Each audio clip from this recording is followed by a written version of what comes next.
지난밤 대한민국에서는 몇십 년 만에 비상계엄이라는 초유의 사태가 벌어졌습니다. 윤석열 대통령의 의도는 무엇이었을까요? 민주당의 횡포에 못 이겨서 못 참고 지른 것일까요? 하지만 그런 것 치고는 너무 허무한 결과를 낳았습니다. 결국 민심은 더욱 악화만 되었고 보수 쪽 국민들의 민심까지 잃었습니다. 또한 이번 계엄에서 이재명, 한동훈, 우원식을 체포하려 했다는 의견까지 나왔습니다. 이재명, 우원식은 그렇다고 치고 한동훈까지 잡아가려 했을까요? 아무튼 정말 충격적인 밤이었습니다. 본격적으로 시작하기에 앞서 구독과 좋아요 부탁드리겠습니다. 윤석열 대통령이 지난 3일 밤 한국 정치사에서 이례적인 심야 비상계엄 선포를 단행하면서 국내외적으로 큰 파장을 일으켰습니다.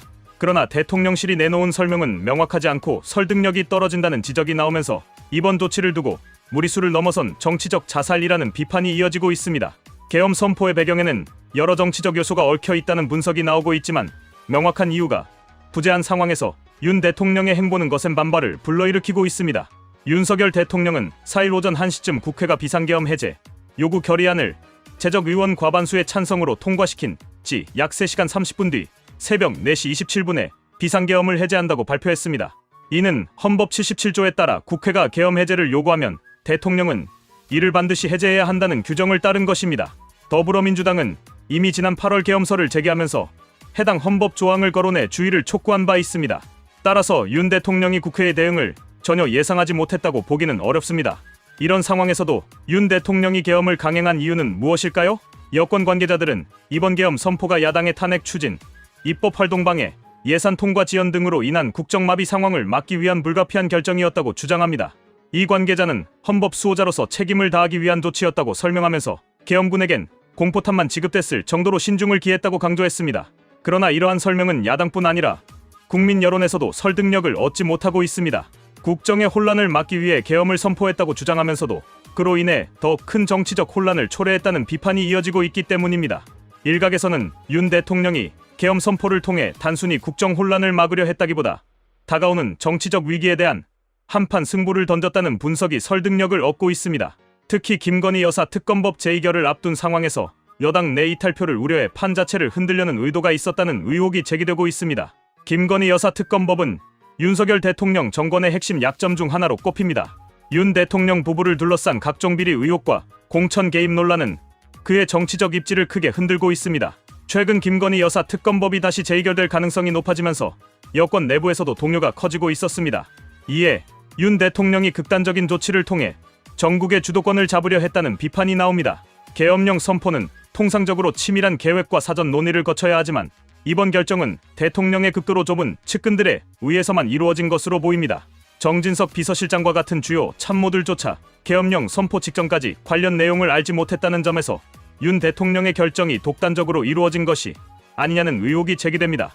이 과정에서 이상민 행정안전부 장관과 조지호 경찰청장이 갑작스럽게 대통령실 지시를 받고 긴급 대응 체제로 전환한 점은 윤 대통령이 이미 계엄 선포를 염두에 두고 있었다는 정황으로 해석됩니다.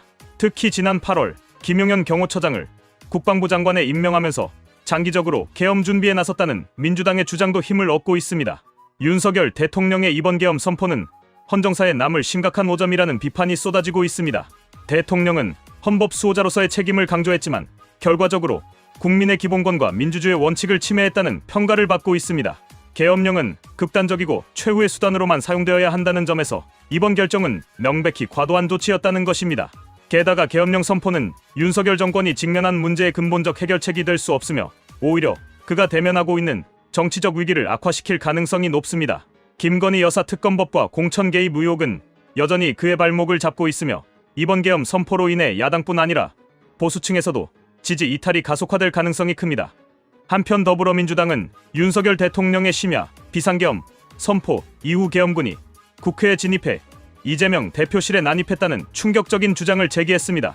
조승래 민주당 수석 대변인은 이날 기자회견에서 계엄군이 수도방위사령부 특임대를 동원해 이재명 대표를 체포구금하려 했던 시도가 CCTV에 명확히 기록됐다고 강조했습니다.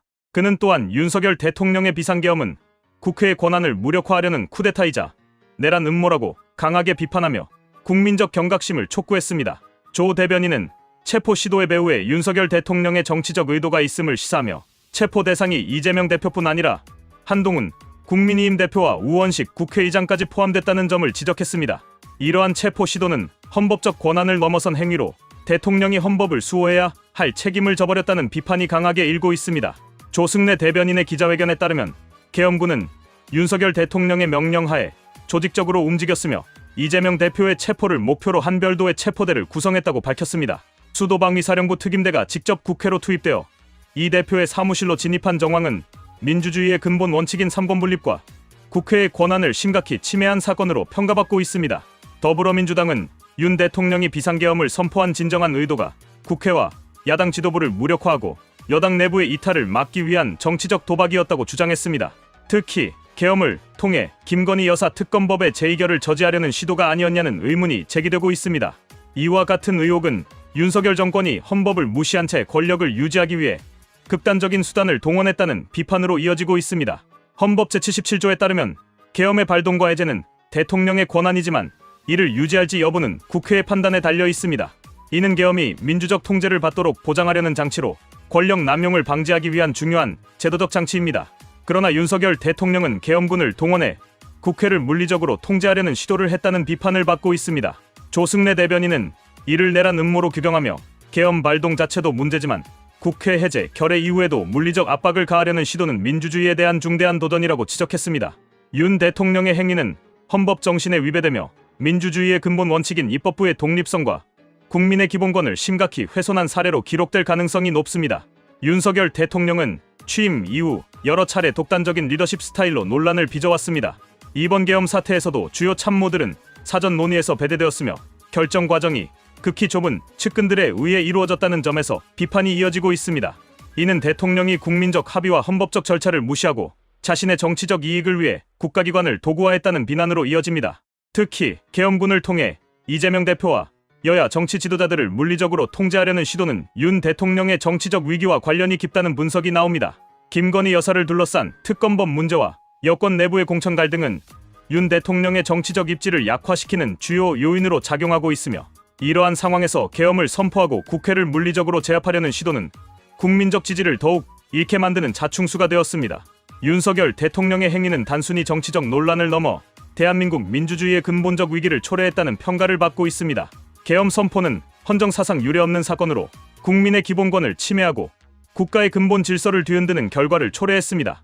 더불어민주당과 시민단체들은 윤 대통령의 행위를 강력히 규탄하며 이를 헌법재판소에 제소하고 국제사회에도 문제를 제기하겠다는 입장을 밝혔습니다. 계엄군의 국회 난입과 정치 지도자 체포 시도는 국제적 비난의 대상이 되고 있으며 이는 한국의 민주주의를 후퇴시키는 심각한 사건으로 평가받고 있습니다. 국제인권단체들과 외신들은 윤 대통령의 계엄 선포와 그 후속 조치를 민주주의의 위기로 규정하며 한국 정부에 대한 국제적 신뢰를 손상시킬 우려가 있다고 지적했습니다. 이번 계엄 사태는 윤석열 대통령의 정치적 생명을 결정짓는 분수령이 될 것으로 보입니다. 국민적 신뢰를 상실한 대통령의 권위는 지속되기 어렵습니다. 특히 계엄 해제 이후에도 정치적 여파는 계속될 것이며 윤 대통령의 행위에 대한 법적, 정치적 책임을 묻는 과정이 이어질 전망입니다. 더불어민주당은 윤 대통령의 계엄 선포를 내란죄로 규정하며 탄핵 절차를 추진할 것이라고 밝혔습니다. 또한 국민의힘 내부에서도 윤 대통령의 결정을 비판하며 당의 독립성과 윤리성을 강조하려는 움직임이 감지되고 있습니다. 윤석열 정권은 이번 사태를 통해 정치적 고립을 자초했으며 국민적 신뢰 회복이 매우 어려운 상황에 놓였습니다. 윤석열 대통령의 계엄 선포와 그 후속 조치는 한국 현대사에서 민주주의의 근본 원칙을 심각히 훼손한 사례로 남을 것입니다. 이번 사건은 헌법적 절차와 민주적 통제를 무시한 결과 정치적 혼란과 국민적 분노를 초래했습니다. 민주주의는 권력 남용을 방지하고 국민의 기본권을 보호하기 위한 제도적 장치를 필요로 하며 이번 사태는 그 중요성을 다시 한번 상기시켜주는 계기가 되었습니다. 윤석열 대통령은 헌법과 국민의 신뢰를 배신한 행위에 대한 책임을 져야 할 것이며 이번 사태는 그의 정치적 생명뿐 아니라 한국 정치사 전체에 중대한 교훈을 남기게 될 것입니다. 시청해주셔서 감사합니다.